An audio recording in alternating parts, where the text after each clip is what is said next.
তো শোন না, কি বলতেছে আমাকে বলতেছে তোমাকে এবার আমি একটা 16 প্রো ম্যাক্স কিনে দিবই।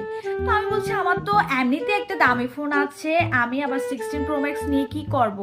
তো বলতেছে আমি তোমাকে কিনে দিবই, আর কোনো কথা হবে না। মানে এত দুষ্ট না ও। আর কি বলতেছে শোন, বলছে তোমাকে আমি মান্থলি 20 করে দিব। তো আমি বলছি মাসিক 20 টাকা দিয়ে আমি কি করব, 20 টাকা দিয়ে কি আমার হবে? বলছে বেবি 20 মানে 20 টাকা নয়, 20 লাক্স। আমি এই 20 লাক্সের কথা বলছি।